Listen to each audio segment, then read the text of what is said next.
where do you want to live? I always tell kids, where do you want to live? You want to live in Chicago? You want to live in Michigan? You want to live in Indiana, Illinois, California? Pick where you want to live and then find a company that provides opportunity for you to grow.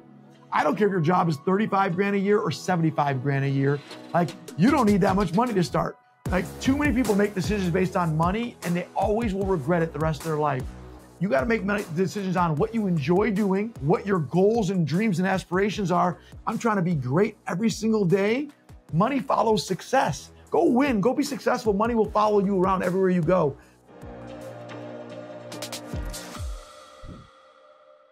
Welcome to In Search of Excellence, where we meet entrepreneurs, CEOs, entertainers, athletes, motivational speakers, and trailblazers of excellence with incredible stories from all walks of life. My name is Randall Kaplan. I am a serial entrepreneur, venture capitalist, and the host of In Search of Excellence, which I started to motivate and inspire us to achieve excellence in all areas of our lives. My guest today is Mat Ishbia. Matt is the chairman and CEO of United Wholesale Mortgage, the largest wholesale mortgage lender in the United States, which earned $93.19 million in net income in 2002, and which, as of this morning, has a market value of $8.37 billion. Matt owns 71% of the company, shares that are valued today at $5.9 billion, which places Matt at number 156 on the Forbes 400. In early 2023, Matt and his brother Justin bought a majority stake in the NBA's Phoenix Suns and the WNBA's Phoenix Mercury in a deal that valued the team at an NBA record $4 billion. Matt was a member of the Michigan State Spartans basketball team that went to 3 Final Fours and won the national championship in 2000, is the author of the book Running the Corporate Office, Lessons in Effective Leadership from the Bench to the Boardroom, and is a very generous philanthropist who has given away more than $50 million. Matt, it's a true pleasure to have you on my show. Welcome to In Search of Excellence. Well, thanks for having me. Glad to be here with you.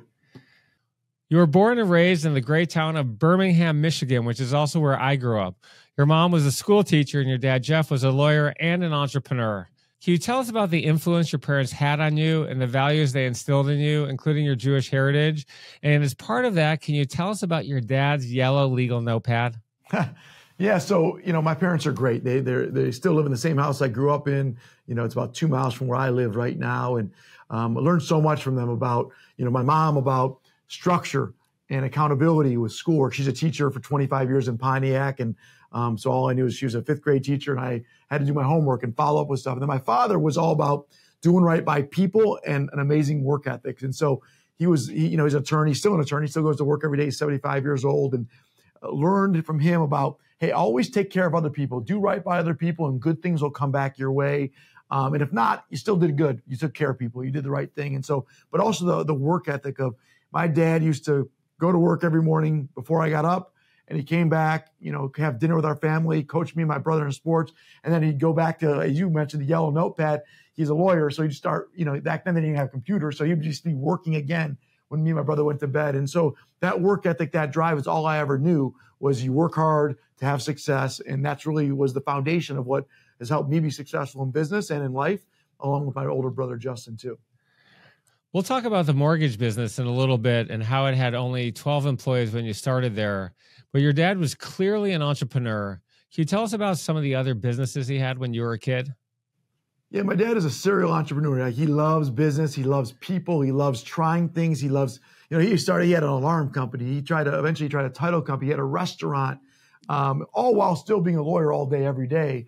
And so I learned is like, listen, you can try things and sometimes they work great and sometimes they don't work, and you can adjust. My dad bought a couple of buildings and tried to rent them out. And he just tried to do everything. He was constantly hustling. And so I saw that as a kid. And all I knew is my dad works really hard. He's always trying to find ways to make money and provide for his family.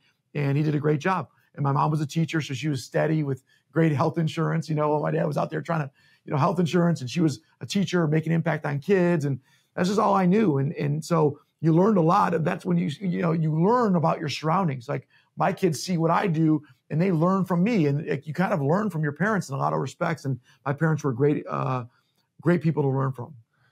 We're going to talk basketball in a minute, but tell us what you were like as a kid, kind of from the time you were 5 years old to 15 years old before you picked up a ball and started playing seriously.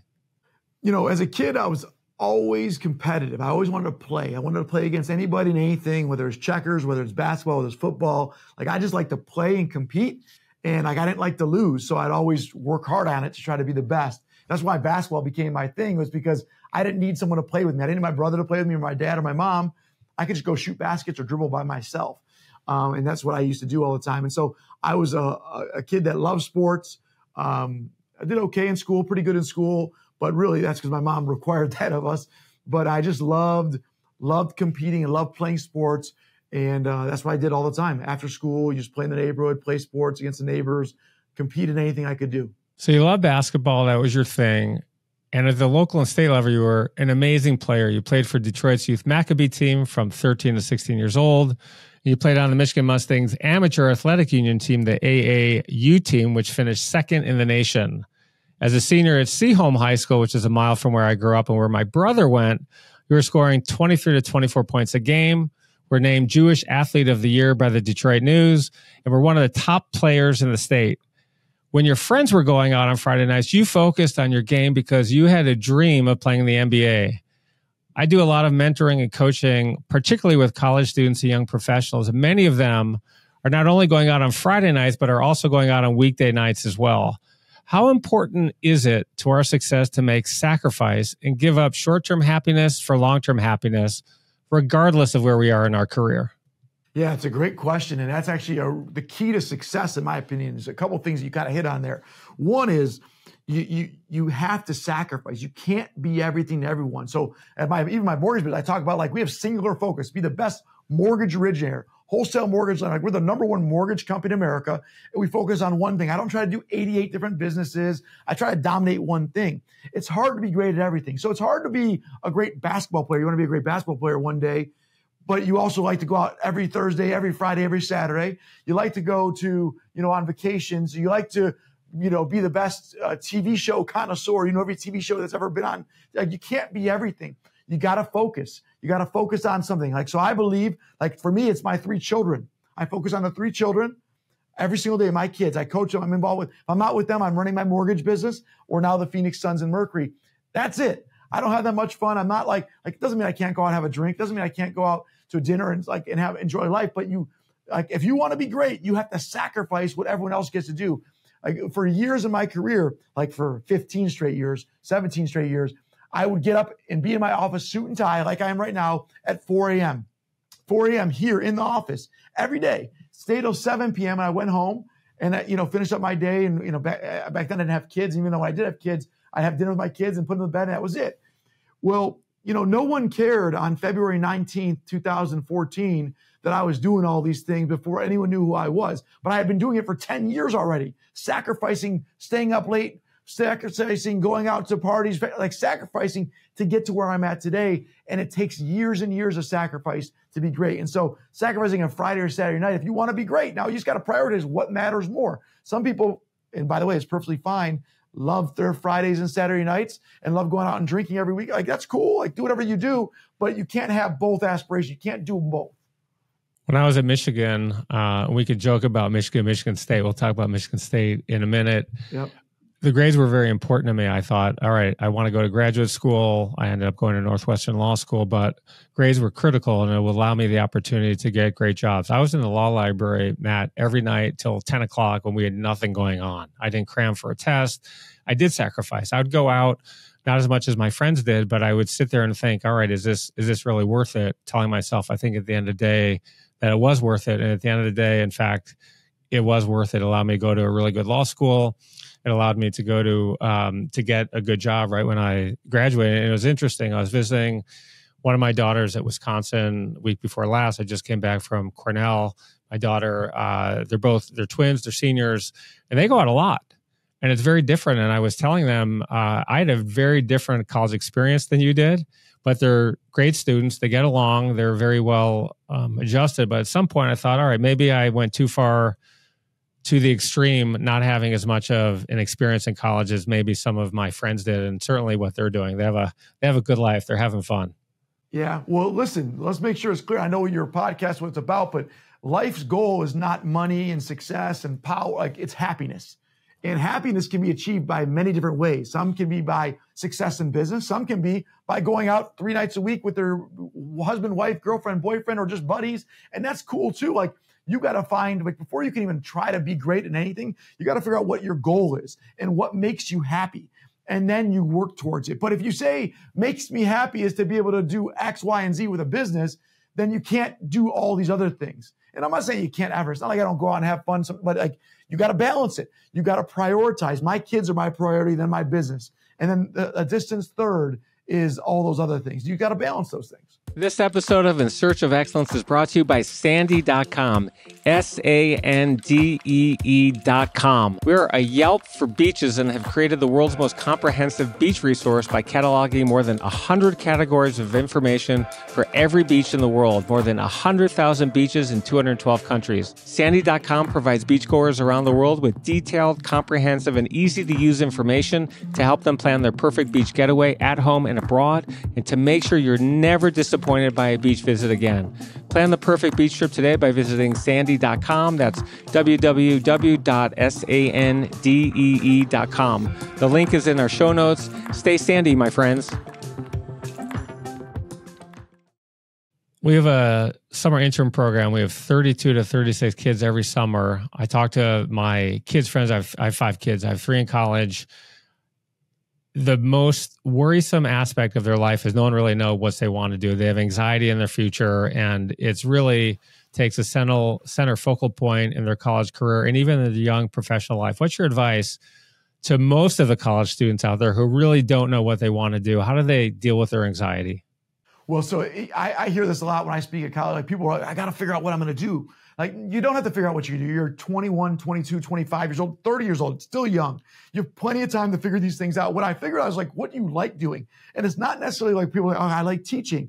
No, like I find like the actual things I like I like winning. I like competing. I like there's certain, and so then it's like, okay, so my business happens to be a business where they show the numbers, the biggest mortgage lender. We weren't in the top 10,000 and now we're number 1. Like, so I found a business and a thing that I like, and I can see the results. And so you got to find out, you don't have to find out, like, I want to, like, and also people don't know, kids don't know, like, back to the thing, someone's like, I love teaching. That's what I want to do, Matt. I'm sure of it. I'm like, great. Okay, so what are you going to do? Well, but the problem is I don't want to teach at a school. I'm like, well, listen, I have a company of 7,000 people. We have 65 trainers who teach adults. Like, do you love children or do you love teaching people things and skills? Because you can go, like, people don't realize there's so many jobs and opportunities out there. They only know what their parents may tell them or what they grow up around rather than exposing themselves. So the big advice to me is expose yourself to as many different internships or people and networking as possible, and then find out what you really like. Because most people don't really like teaching. They might love kids, and that might be a different path than if they like teaching, then maybe it's training, and maybe it's coaching, maybe it's learning new things, and maybe it's like, gosh, I love learning new things all the time. I want to be and you find something that is your path. And the last part I'll say is, like, 90% of the people I talk to that are young, they're pressured to, like, know what they're going to go do with my major and all this stuff. But what I tell them is, and what they always end up happy is, find a company that you are aligned with and is in, like, a fun place to work with other young people. You have 35 summer interns at your company. That's a fun place to work. Like, you're around other people that are like you. Go there. Don't go to, like, the big corporate job that doesn't have other people that are your age that are trying to grow. Like, you got to find a place. The more important than finding what you want to do is finding what you like to do, as in, like, the being competitive and where you want to live and where you want to be at as a company. You mentioned fun, picking a single company. Where does passion calculate into this? You get the advice, you won't be successful unless you're passionate about what you do.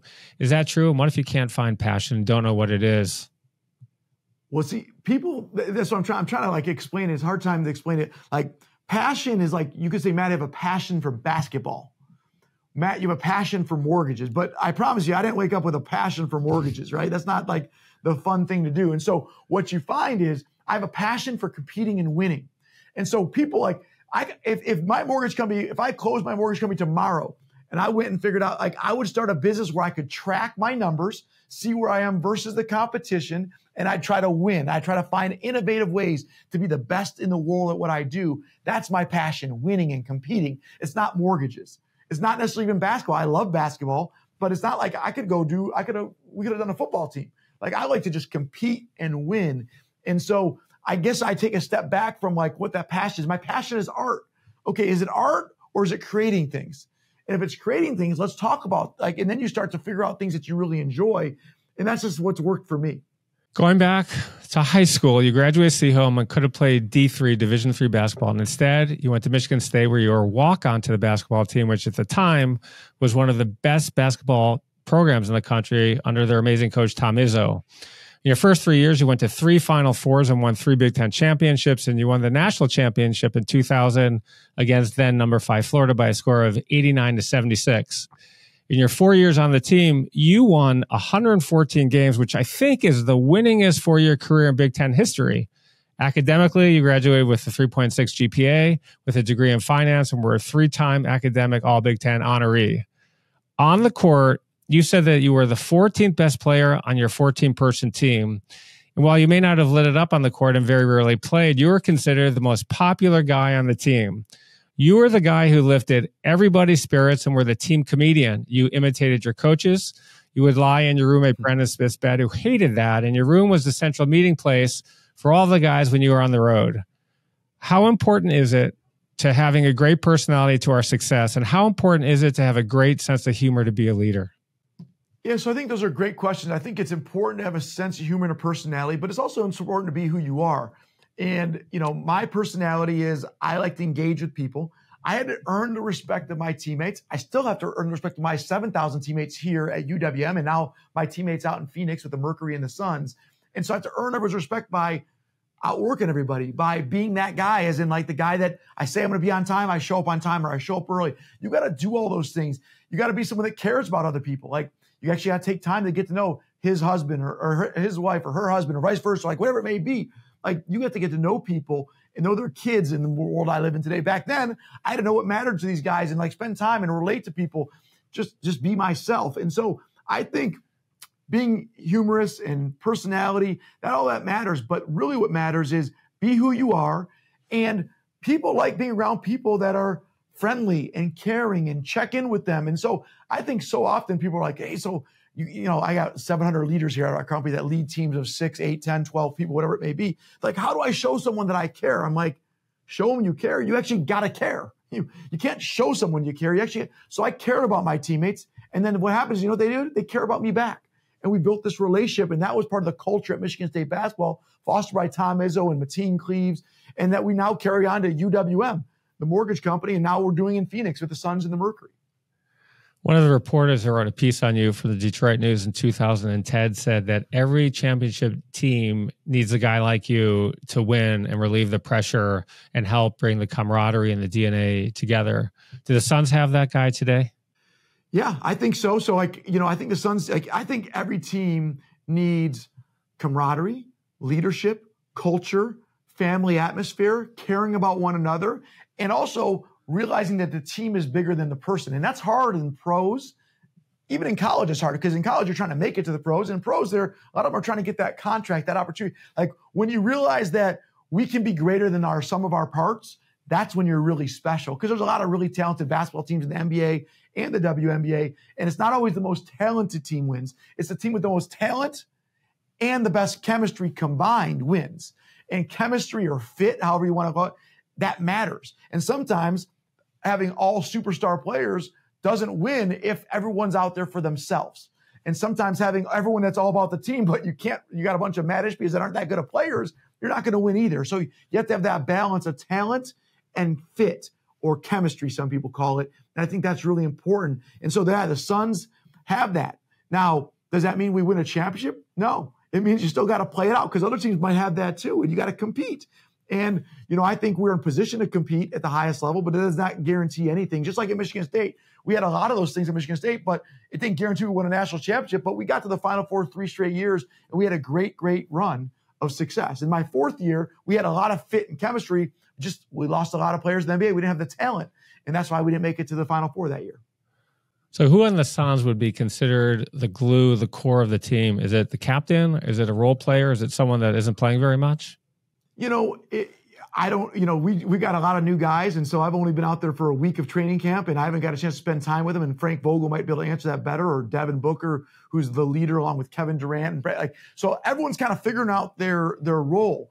And we got great veterans like Eric Gordon who've been around the league a long time. We got great young players that have come in and actually show some leadership skills and have done some great things. We got everything in between, and so I don't have that player to tell you about right now. As I spend more and more time and see the season evolve, that will happen if we want to have a chance to be the best. And I think that will happen. And it starts with Frank Vogel, the leader of the program, on the court as the coach, but then Devin Booker, who's 26 years old, about to turn 27, who's one of the best players in the NBA and hopefully going to be here for the long term, along with Kevin Durant and we got all these great guys, Brad Beal. And so we'll see how it all comes together right now, but that's part of that gelling time in training camp, preseason, and then as the season starts. Are you looking for your next great gift to surprise a friend, colleague, or loved one? Bliss Beaches makes the perfect gift. This best-selling Bright and Beautiful coffee table book by Randall Kaplan features stunning drone photography from exotic beach locations around the world. It's the perfect housewarming gift, a great addition to any home or office, and a fun and creative alternative to bringing a bottle of wine to somebody's house for dinner. Bliss Beaches is available for purchase on Amazon, where it has glowing reviews and a 5-star rating. Get your next amazing gift and order a copy of Bliss Beaches by clicking the link on our show notes. After 4 years at Michigan State, you thought that maybe you want to be a coach. So you stayed a 5th year and were an assistant coach, student assistant coach to Coach Izzo, where you attended meetings and film sessions and got to study the coach on the bench during the games. After that, you had an opportunity to join the coaching staff of Mike Garland at Cleveland State University, which would have made you one of the youngest Division I basketball assistant coaches that year. At that point, you were 23 years old and sort of at a crossroads in your career, deciding if you wanted to take that job or join your dad's small 12-person mortgage business. So like a lot of people, you went to somebody whose opinion you respect for advice. What did Coach Izzo tell you that impacted your decision, and what lessons did you learn playing basketball, sitting on the end of that bench, that contributed to your huge success? Yeah, so a lot of things in there. The first thing is, Tom Izzo's a great guy. He cares about his players. And when you care about your players, they care about you back. And I respect him still to this day, talk to him quite frequently. And of course, I have my father as well, and my mother, but my father from the business side talking about what to do. So when I met with Coach Izzo about it, to go and be an assistant coach in Division I in college would have been like unbelievable. And, going through the things with him and figuring out and then seeing like what my dad, has in his life and like, gosh, what do I want? What matters most to me? And at that point, Coach Izzo said something interesting. He goes, what if you could take some of the things you learned from basketball and apply it to business and be something bigger than a head coach? And I thought to myself, what's bigger than being a head coach? That's the best job in the world. Like that'd be the dream. And so, but then I talked to my father and I saw some things that he was doing. I said, gosh, maybe I could go try this for a year and go learn. I got to know what a mortgage was, a mortgage company. What does a mortgage company do? It's boring. But I took the competitiveness, the drive to be great, the work ethic, the positive attitude, and I applied it to the mortgage business. And next thing I know, I fell in love with that. And my passion isn't mortgages, but my passion is getting better every day, inspiring people, leading people, coaching, winning. And that's what I was able to apply it to. So I actually wrote a book about the things I learned from Michigan State basketball and applied it to business. And, there's I could talk for hours and hours about that stuff. How much money were you going to make as an assistant coach? And how much money did you make your first year at the mortgage company? And as part of that question, what's your advice to everybody out there, especially young professionals, kids coming out of college, on the importance of money, where it's often the number one factor in deciding where they go to work? It's such a silly factor, people. I get it. Like I was 23 also. I made $18,000 a year out of college degree playing basketball, right? I think the college basketball job would have been maybe like 35, 40,000, 45,000. Like it would have been more money. But when you have no responsibilities when you're 22, 23 years old, if you have no kids, you're not married, like you don't have to take, like if you are literally like, you got to go out and you have 7-8 years to build your life and to build yourself. Like money should be third, fourth, or fifth. Opportunity should be first. Right? Where do you want to live? I always tell kids, where do you want to live? You want to live in Chicago? You want to live in Michigan? You want to live in Indiana, Illinois, California? Pick where you want to live and then find a company that provides opportunity for you to grow. I don't care if your job is 35 grand a year or 75 grand a year. Like, you don't need that much money to start. Like I got debt, man. I got debt from student loans. Like, you'll figure it out. Like, too many people make decisions based on money, and they always will regret it the rest of their life. You got to make decisions on what you enjoy doing, what your goals and dreams and aspirations are. And I know it sounds like, I know people can, I can eat ramen noodles too. Like, I go to McDonald's still to this day, and I have enough money not to go to McDonald's. Like stop worrying about money so much. People focus on money so much more. Even in my business, I run this company all day, every day. We don't talk about money. My CFO, great guy. I look at the financials for like 10 minutes a month. I know I'm a public company. People don't want to hear it. I don't give a shit. Like, we're out here trying to win. I'm trying to be great every single day. Money follows success. Go win. Go be successful. Money will follow you around everywhere you go. Don't go chase money. Money is just the wrong thing. I understand you need money to pay bills. I do too. And I did back then when I was making 18 and 30 and then eventually 60,000. I got married in 2007. I'm divorced now, but I got married in 2007. I was making $60,000 a year as a 27-year-old man and getting married. And like, that was fantastic. That was enough money to pay for everything. Like, I didn't want for money. I wanted for success, and money follows. Thanks for listening to part one of my amazing conversation with Mat Ishbia, the owner of the Phoenix Suns. Be sure to tune in to next week for part two of my awesome conversation with Matt.